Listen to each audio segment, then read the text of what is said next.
Arihant publication का computer जगत का जो बुक है उसका अध्याय 15। अब हम लोग देखते हैं कि अध्याय 15 है क्या। अध्याय 15 है भविष्य की तकनीक का अवलोकन। अध्याय 15 क्या है? भविष्य की तकनीक का अवलोकन। हम लोग देखेंगे यहाँ भविष्य की तकनीक में जो तकनीक है उसका अवलोकन करेंगे या ओवरव्यू ऑफ फ्यूचर टेक्नोलॉजी। तो देखते हैं भविष्य की तकनीक आमतौर पे एक नई तकनीक का वर्णन करने के लिए प्रयोग की जाने वाला शब्द है। जो भविष्य की जो तकनीक है वो क्या है? आमतौर पे जो नई तकनीक होता है आता है उसके वर्णन के लिए जो प्रयोग किया जाता शब्द वो शब्द है। लेकिन यह मौजूदा तकनीक के निरंतर विकास को संदर्भित कर सकता है। ये क्या है? मौजूदा जो तकनीक है उसके जो निरंतर विकास है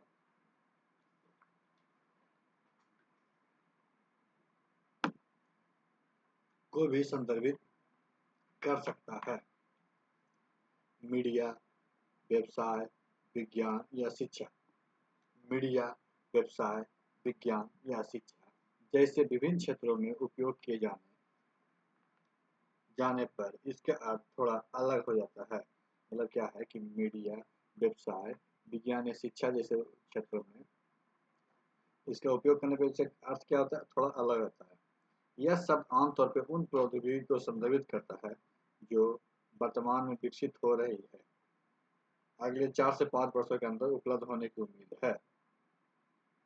यह आमतौर पे उन प्रौद्योगिकियों के लिए आरक्षित है जो महत्वपूर्ण सामाजिक या आर्थिक प्रभाव पैदा कर रहे हैं या बनने की उम्मीद कर रहे हैं। अब इंटरनेट ऑफ थिंग क्या है? IoT। IoT मतलब इंटरनेट ऑफ थिंग्स। इसका मतलब हम देखते हैं किसी भी डिवाइस को इंटरनेट और अन्य कनेक्टिविटी डिवाइस से जोड़ने की अवधारणा है। IoT क्या है? किसी भी डिवाइस को वो इंटरनेट से जोड़ने की अवधारणा है। जैसे हम लोग का जो मीटर है स्मार्ट मीटर हो गया उसमें भी इंटरनेट लगा हुआ है जिससे रीडिंग हो भी कर लिया जाता है। तो ये हम लोग देखते हैं फिर यह विभिन्न प्रणालियों में लगे उपकरणों को इंटरनेट से जोड़ा जाता है। यह उपकरण डिजिटल रूप से अपना प्रतिनिधित्व करती है तो इन्हें कहीं भी नियंत्रित किया जा सकता है। IoT के घटक। IoT के सिस्टम के महत्वपूर्ण घटक निम्न प्रकार है। IoT सिस्टम के महत्वपूर्ण घटक निम्न प्रकार है। पहला क्या है? सेंसर। सेंसर आसपास के वातावरण से रियल टाइम डाटा एकत्रित करने में सहायता करता है। सेंसर क्या करता है? आसपास के वातावरण से रियल टाइम डाटा को एकत्रित करने में सहायता करता है। इन सभी डाटा में इन सभी डाटा में विभिन्न स्तर की जटिलताएं हो सकती है। इन सभी जो डाटा होती है उसमें विभिन्न स्तर क्या हो सकती है? जटिलताएं हो सकती है। यह एक साधारण तापमान निगरानी सेंसर है। यह क्या है? साधारण तापमान निगरानी सेंसर है या वीडियो फीड के रूप में हो सकता है। कनेक्टिविटी। एकत्र किए गए सभी डाटा को क्लाउड इंफ्रास्ट्रक्चर पर भेजा जा सकता है। जो डाटा कलेक्ट किया जाता है उसे कहाँ भेजा जाता है? तो क्लाउड इंफ्रास्ट्रक्चर पर भेजा जाता है। संचार के विभिन्न माध्यमों का उपयोग करके सेंसर को क्लाउड से जोड़ा जाता है। संचार के विभिन्न माध्यमों का उपयोग करके क्या होता है? सेंसर को क्लाउड से जोड़ा जाता है। यह संचार मीडिया मोबाइल या सैटेलाइट नेटवर्क, ब्लूटूथ, वाईफाई इत्यादि को शामिल करता है। Data processing. एक बार डाटा एकत्रित किए जाने और क्लाउड पर पहुंच जाने के बाद सॉफ्टवेयर एकत्रित डाटा पर प्रोसेस कर सकता है। तो एक बार डाटा क्या होता है? एकत्र हो जाता है या क्लाउड पर पहुंच जाता है तो उसके बाद सॉफ्टवेयर जो क्या होता है कि डाटा पर प्रोसेस करता है। यह प्रक्रिया एसी या हीटर जैसे उपकरणों के लिए तापमान की जांच कर सकता है। अब हम देखते हैं IoT के क्या लाभ है। IoT के लाभ हम लोग देखते हैं किसी भी डिवाइस पर किसी भी समय और कहीं से भी जानकारी का उपयोग किया जा सकता है। IoT के लाभ क्या है? किसी भी डिवाइस पे किसी भी समय और कहीं से भी जानकारी उपयोग कर सकता है। IoT से जुड़े इलेक्ट्रिक उपकरण के मान बेहतर संचार होता है। जो IoT से जुड़े इलेक्ट्रिक उपकरण होता है उसका मतलब क्या होता है? बेहतर संचार होता है। कनेक्टेड नेटवर्क पर डाटा पैकेज स्थापित करने से समय और धन की बचत होती है। जो कनेक्टेड नेटवर्क होते हैं उस पर क्या होता है? डाटा स्थापित करने से समय और धन की बचत होती है। स्वचालित कार की सेवाओं, व्यवसाय की सेवाओं, गुणवत्ता में सुधार करने में सहायता करते हैं और मानव हस्तक्षेप की आवश्यकता को कम करते हैं। जो स्वचालित कार व्यवसाय की सेवाएं हैं उसकी गुणवत्ता में सुधार करते हैं और मानव की जो हस्तक्षेप की आवश्यकता होती है उसे कम होती है। अब IoT की हानियां क्या क्या ये देखते हैं। IoT की हानियां, हैकर द्वारा गोपनीय जानकारी चुराने की संभावना ही बढ़ जाती है। हैकर द्वारा क्या होती है, गोपनीय जानकारी चुराने की संभावना बढ़ जाती है। उद्यमी के लिए सभी उपकरणों से डाटा एकत्रित करना और प्रतिबंधित करना चुनौतीपूर्ण हो सकता है। उद्यमियों के लिए क्या होता है, सभी उपकरणों से डाटा एकत्रित करना और प्रतिबंधित करना चुनौती हो सकता है। यदि सिस्टम में बग या त्रुटि है तो यह संभावना रहती है कि प्रत्येक कनेक्टेड डिवाइस अनुपयोगी हो जाएगी।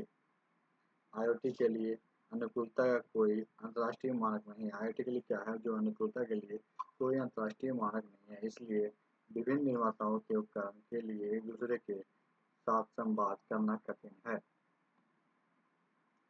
Big data analytics big data analytics यह उपयोगी जानकारी को सर्च करने के लिए डाटा के बड़े सेट को एकत्रित करने, व्यवस्थित करने और विश्लेषण करने की प्रक्रिया है। यह क्या है, उपयोगी जानकारी को सर्च करने के लिए डाटा के बड़े सेट को एकत्रित करने, व्यवस्थित करने और विश्लेषण करने की प्रक्रिया है। बिग डाटा एनालिटिक्स का उद्देश्य संगठन को बेहतर व्यवसाय के निर्णय लेना, भविष्य की भविष्यवाणियों करना, संगठन में किसी लेन देन की बड़ी संख्या का विश्लेषण करना और संगठन में उपयोग किए जाने वाले डाटा के रूप में अपडेट करने में सहायता करता है। बिग डाटा की विशेषताएं। अब बिग डाटा की क्या विशेषताएं, विविधता, वैरायटी। बिग डाटा की विविधता कई स्रोत से एकत्रित किए गए स्ट्रक्चर, अनस्ट्रक्चर और सेमी स्ट्रक्चर डाटा को संदर्भित करती है। जो बिग डाटा की विभिन्नता क्या है, कई स्रोतों से डाटा एकत्रित किए गए उसका स्ट्रक्चर, अनस्ट्रक्चर और सेमी स्ट्रक्चर डाटा को संदर्भित करती है। पहले डाटा केवल स्प्रेडशीट और डाटाबेस में से ही एकत्रित किया जाता था, लेकिन अब data email, PDF, photo, video, audio आदि रूप में प्राप्त किया जाता है। पहले क्या आता था कि डेटाबेस और एक्सेल में ही डाटा को स्टोर किया था, लेकिन अब क्या क्या है, email, PDF, photo, video, audio रूप में भी प्राप्त होते हैं। वेग, वेलोसिटी, यह डाटा की गति को मापता है। ये क्या है, डाटा की गति को मापता है। वह केवल कितनी तेजी से उत्पादित होती है, इसके अंतर्गत डाटा रियल टाइम, मासिक डाटा, ऐतिहासिक डाटा, साप्ताहिक डाटा आदि हो सकता है। परिणाम, इसका अर्थ डाटा की स्टोरेज क्षमता से है। परिणाम का अर्थ क्या है, डाटा की स्टोरेज क्षमता से है। टेक्स्ट फाइल किलोबाइट में, ध्वनि फाइल मेगाबाइट में, मूवी फाइल गीगाबाइट इत्यादि में संग्रहित होती है। बिग डाटा का अनुप्रयोग, जो बिग डाटा है उसका अनुप्रयोग हम लोग देखते हैं। गवर्नमेंट, गवर्नमेंट में क्या होता है, सार्वजनिक सेवाओं में बिग डाटा के अनुप्रयोग की एक विस्तृत श्रृंखला शामिल है। जो सार्वजनिक सेवाएं हैं उसमें बिग डाटा के जो अनुप्रयोग है उसकी विस्तृत श्रृंखलाएं शामिल है, जैसे वित्तीय बाजार विश्लेषण, धोखाधड़ी का पता लगने, स्वास्थ्य से संबंधित अनुसंधान और पर्यावरण संरक्षण आदि। डाटा एनालिटिक्स गवर्नमेंट के कई हिस्सों में सहयोग के साथ कार्य करने में एवं अभीष्ट परिणाम को प्राप्त करने के लिए नए एवं इन्वेंटिव प्रोसेस क्रिएट करते हैं। Health care, big data analytics में व्यक्तिगत दावाओं और एनालिटिक प्रदान करके स्वास्थ्य सेवा में सुधार किए गए हैं। शोधकर्ता ऐसे डाटा को खोज कर रहे हैं शोधकर्ता ऐसे डाटा खोज कर रहे हैं जो बताए कि विशेष परिस्थितियों के लिए कौन से उपचार अधिक प्रभावी है, जो रोगियों की सहायता कर सकता है और लागत को कम कर सकता है। बैंकिंग, बैंकिंग सेक्टर धोखाधड़ी का पता करने के लिए बिग डाटा पर निर्भर करता है। बैंकिंग सेक्टर क्या है, धोखाधड़ी को पता करने के लिए बिग डाटा पर निर्भर करता है। बिग डाटा टूल कुशलतापूर्वक वास्तविक समय में धोखाधड़ी एक्ट का पता कर सकता है, जैसे क्रेडिट कार्ड का दुरुपयोग, ग्राहक आंकड़े के दोषपूर्ण परिवर्तन आदि। मैन्युफैक्चरिंग उद्योग बिग डाटा का विश्लेषण उत्पादन की गुणवत्ता में सुधार, कार्यक्षमता बढ़ाने और समय एवं धन की बचत करने में सहायता करता है। वर्चुअल रियलिटी वर्चुअल रियलिटी एक अवधारणा है जिसका प्रयोग एक काल्पनिक दुनिया को बनाने के लिए किया जाता है। वर्चुअल रियलिटी क्या है? एक अवधारणा है जिसका प्रयोग एक काल्पनिक दुनिया को बनाने के लिए किया जाता है। इसका उपयोग 3D वातावरण, उच्च वर्चुअल मल्टीमीडिया इत्यादि संबंधित एप्लीकेशन के लिए किया जाता है। वर्चुअल रियलिटी के अनुप्रयोग वर्चुअल रियलिटी के अनुप्रयोग गेमिंग में वर्चुअल तकनीक डिवाइसेज का प्रयोग वर्चुअली गेम अनुभव के लिए किया जाता है। इसके साथ ही डिवाइस जैसे wifi, remote play station connect virtual reality पर आधारित है, जो प्लेयर का इनपुट गेम में ट्रैक तथा सेंड करता है। चिकित्सा सभी अनुप्रयोग में एक है। चिकित्सा क्या है? सभी अनुप्रयोग में एक है जहाँ वर्चुअल रियलिटी का अच्छा प्रभाव है। चिकित्सा विशेष वर्चुअल मॉडल का प्रयोग करके बीमारियों को उपचार करते हैं। शिक्षा में वर्चुअल रियलिटी को शिक्षा में भी अपनाया गया है। वर्चुअल रियलिटी कहाँ अपनाया गया? शिक्षा में भी अपनाया गया है। यह शिक्षण और सीखने में सुधार करता है। क्या है? शिक्षण और सीखने में सुधार करता है। वर्चुअल रियलिटी के साथ विद्यार्थी का एक बड़ा समूह 3 डायमेंशनल इन्वायरमेंट में एक से दूसरे इंटरैक्ट कर सकता है।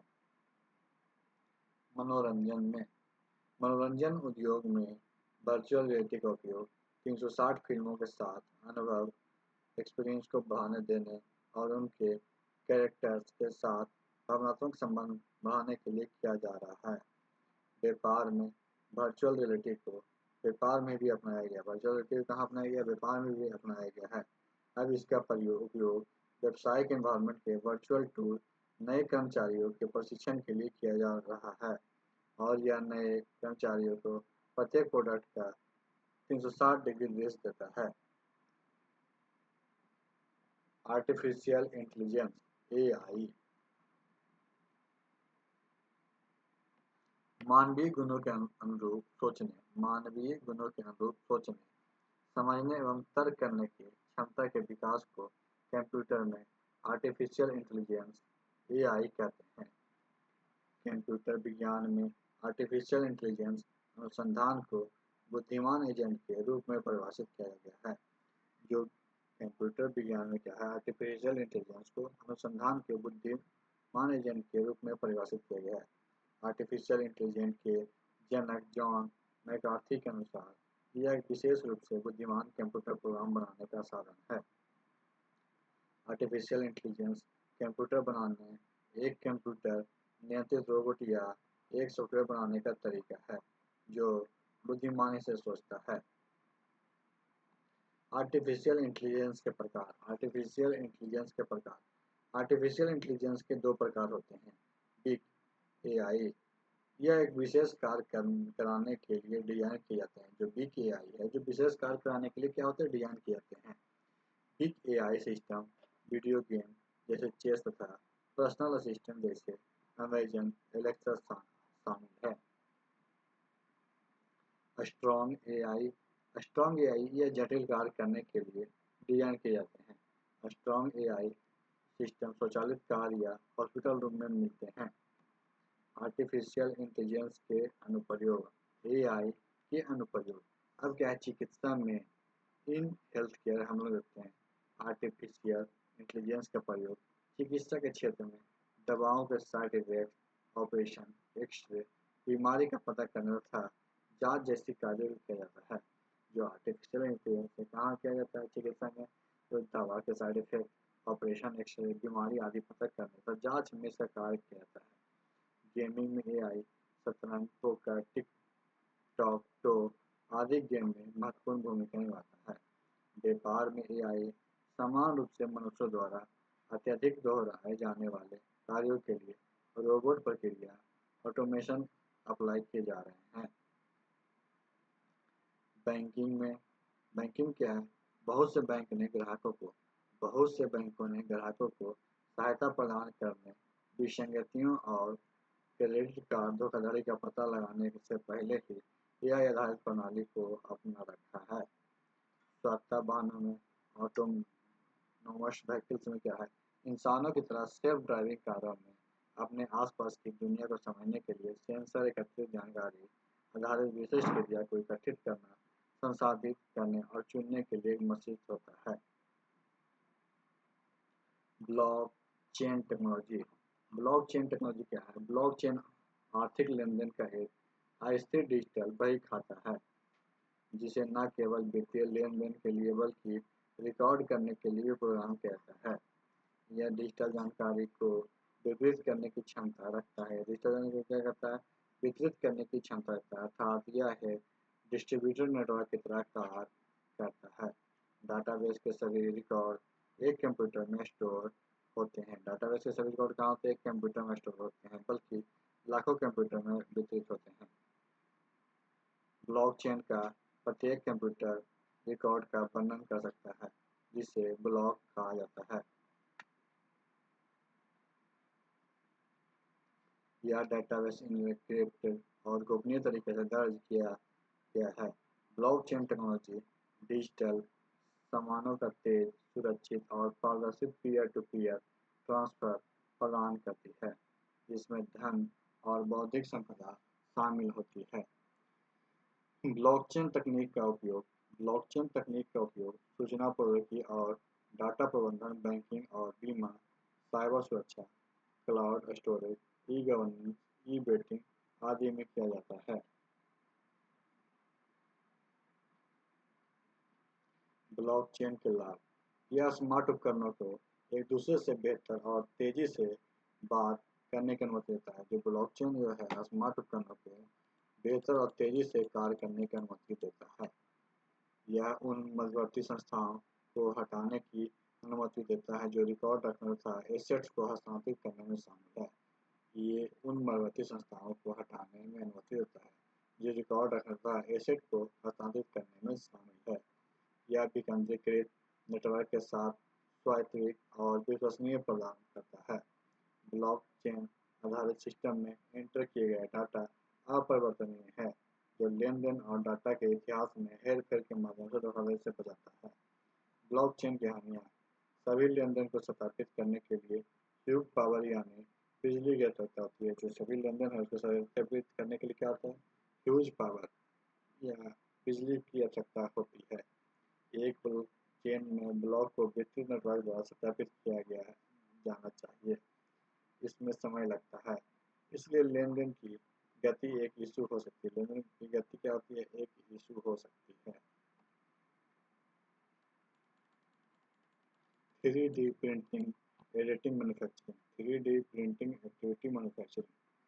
3D प्रिंटिंग या एक्टिव मैन्युफैक्चरिंग एक डिजिटल फाइल से 3D डायमेंशनल ठोस वस्तुओं को बचाने की प्रक्रिया है। ये क्या है? एक डिजिटल फाइल से 3D डायमेंशनल ठोस वस्तुओं को बचाने की एक प्रक्रिया है। एडिट मैन्युफैक्चरिंग एक अवधारणा है जिसके अंतर्गत विभिन्न प्रक्रिया का उपयोग कंप्यूटर एडेड डिजाइन कैड द्वारा बनाई गई 3D वस्तुओं का भौतिक रूप से दोहराने के लिए किया जाता है। 3D प्रिंटिंग कैसे कार्य करता है? 3D प्रिंटिंग कैसे कार्य करता है? 3D ऑब्जेक्ट बनाने के लिए निम्न स्टेप का प्रयोग करें। 3D स्टेप बनाने के लिए क्या होता है? निम्न स्टेप का हम लोग प्रयोग करते हैं। स्टेप 1, कैड या 3D डिजाइन सॉफ्टवेयर का उपयोग करके 3D मॉडल करें। स्टेप 2 में क्या? 3D मॉडल को HTL स्टैंडर्ड टेंनेशन लैंग्वेज फाइल पर रूप में परिवर्तित करें जो 3D प्रिंटर में उपयोग कर विकसित है। 3D प्रिंटर को नियंत्रित करने वाले कंप्यूटर पर HTL फाइल को स्थापित करें। यहाँ आप प्रिंटर के लिए आकार और ओरिएंटेशन निर्दिष्ट कर सकते हैं। स्टेप 4 में आपके द्वारा उपयोग किए जा रहे 3D प्रिंटर की आवश्यकता के आधार पर नए प्रिंटर का कार्य कर रहे हैं। स्टेप 5, यदि आप अपने ऑब्जेक्ट को बनाने के लिए जो अतिरिक्त उपयोग करना चाहते हैं उसे शामिल कर सकते हैं। स्टेप 6, निर्माण प्रक्रिया शुरू करें।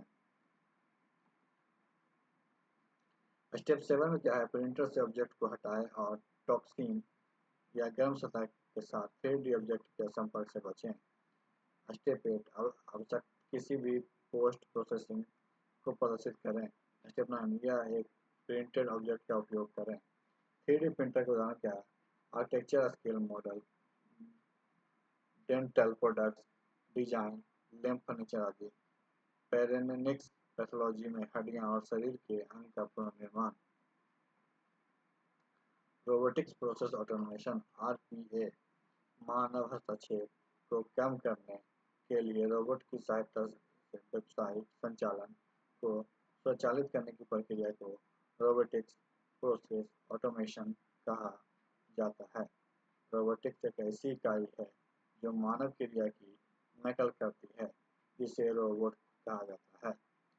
आरपीए विभिन्न सिस्टम में कई जटिल कार्यों का संचालन करता है। आरपीए क्या विभिन्न सिस्टम में कई जटिल का संचालन करता है। यह ट्रांजैक्शन को प्रोसेस करने, डाटा को मैनिपुलेट करने और रिपोर्ट भेजने में सहायता करता है। आरपीए के अनुप्रयोग चिकित्सा में मरीज के पंजीकरण, बिलिंग, रिपोर्ट आदि जैसे कार्य आरपीए सॉफ्टवेयर की सहायता से किए जाते हैं। अस्पताल में रोजाना बड़ी संख्या में मरीज इलाज के लिए आते हैं। उन रोगियों का पंजीकरण पुस्तक में दर्ज करना और इन्हें मैनुअल टोकन देना कठिन कार्य है। अस्पताल में इन कार्यों को आरपीए सॉफ्टवेयर की सहायता से कार्य करने में समय बचता है। अकाउंटिंग में संगठन general accounting, operational accounting, transactional reporting और बजट के लिए आरपीए का उपयोग करते हैं। गवर्नमेंट में एड्रेस में बदलाव, लाइसेंस नवीकरण जैसे कार्यों में आरपीए का प्रयोग किया जाता है। आपूर्ति श्रृंखला प्रबंधन, ऑर्डर प्रोसेसिंग, पेमेंट, इन्वेंट्री स्तर की निगरानी और शिपमेंट की ट्रैक करना आदि में स्वचालित करने के लिए आरपीए का उपयोग किया जा सकता है।